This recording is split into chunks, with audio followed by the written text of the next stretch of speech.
A log fell forward and Joan lifted her head. She had not come to an end of Isabella's tragedy, nor of her own memories. But something other than the falling log had startled her. A light, crunching step upon the snow. She looked toward the window. For an instant the room was almost dark and the white night peered in at her, its gigantic snow peaks pressing against the long, horizontal window panes, and in that instant she saw a face. The fire started up again, the white night dropped away. The face shone close a moment longer, then it too disappeared. Joan came to her feet with pounding pulses. It had been Pierre's face, but at the same time the face of a stranger. He had come back 5 days too soon, and something terrible had happened. Surely his chancing to see her with her book would not make him look like that. Besides, she was not wasting oil. She had stood up, but at first she was incapable of moving forward. For the first time in her life she knew the paralysis of unreasoning fear. Then the door opened and Pierre came in out of the crystal night. "What brought you back so soon?" asked Joan. "Too soon for you, eh?" He strode over to the hearth where she had lain, took up the book, struck it with his hand as though it had been a hated face, and flung it into the fire. "I seen you through the window," he said. "So you been happy readin' while I been away?" "I'll get you supper. I'll light the lamp," Joan stammered. Pierre's face was pale, his black hair lay in wet streaks on his temples. He must have traveled at furious speed through the bitter cold to be in such a sweat. There was a mysterious, controlled disorder in his look, and there arose from him the odor of strong drink.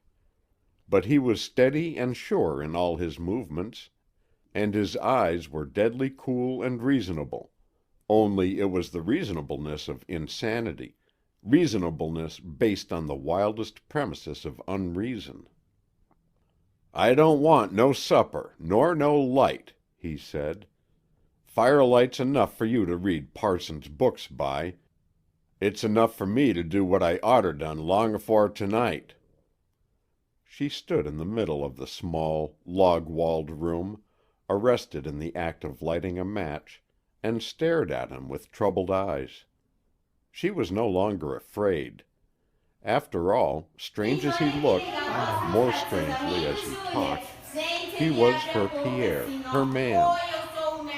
The confidence of her heart had not been seriously shaken by his coldness and his moods during this winter. There had been times of fierce, possessive tenderness.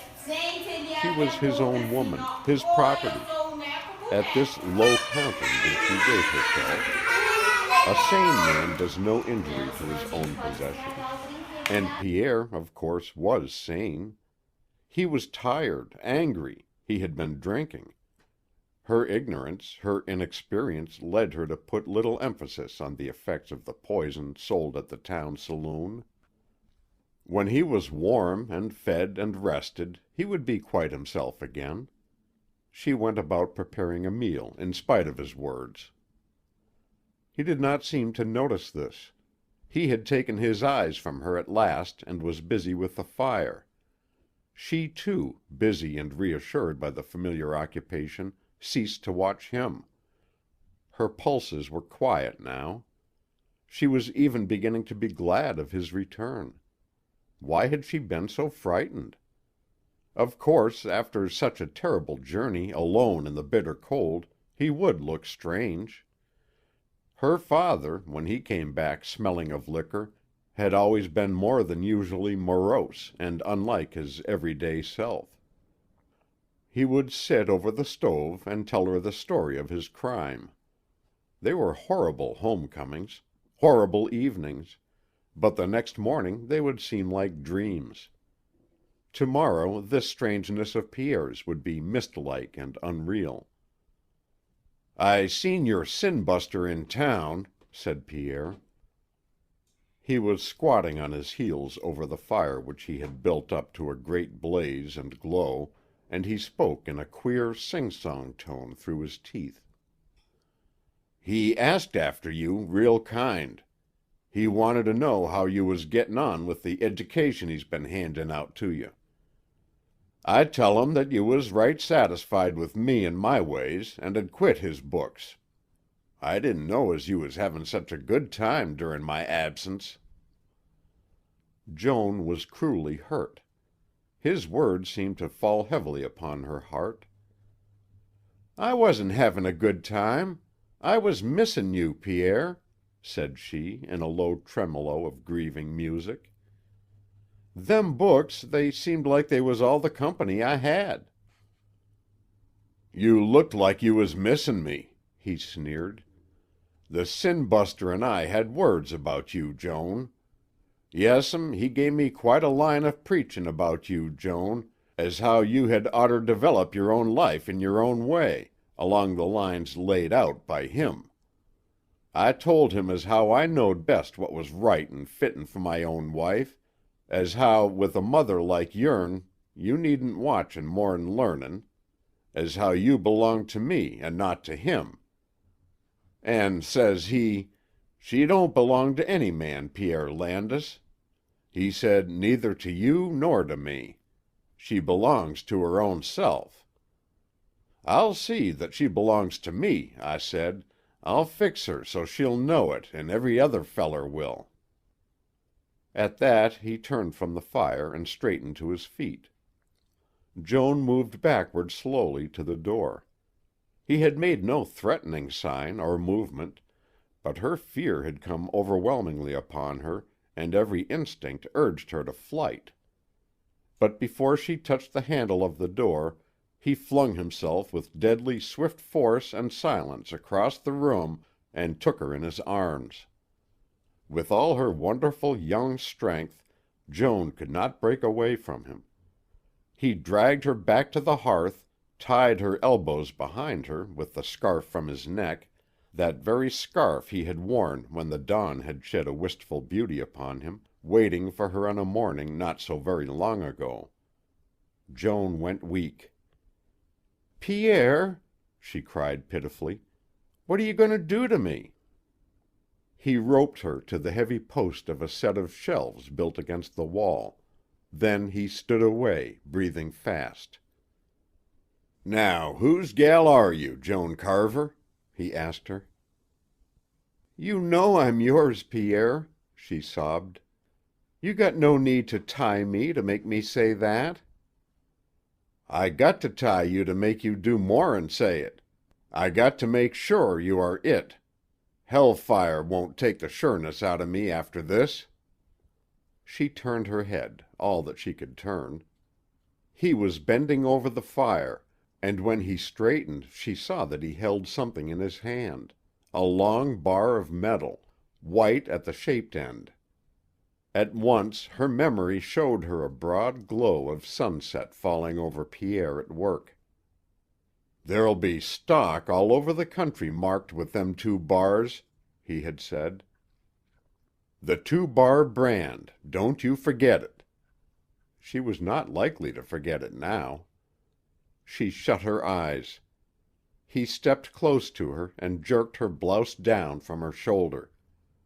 She writhed away from him, silent in her rage and fear and fighting dumbly. She made no appeal. At that moment her heart was so full of hatred that it was hardened to pride. He lifted his brand and set it against the bare flesh of her shoulder. Then terribly she screamed.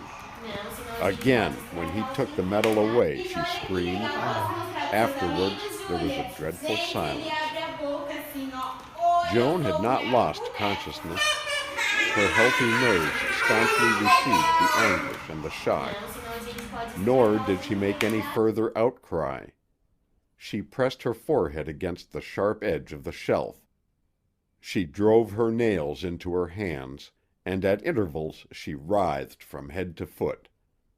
Circles of pain spread from the deep burn on her shoulder, spread and shrank, to spread and shrink again.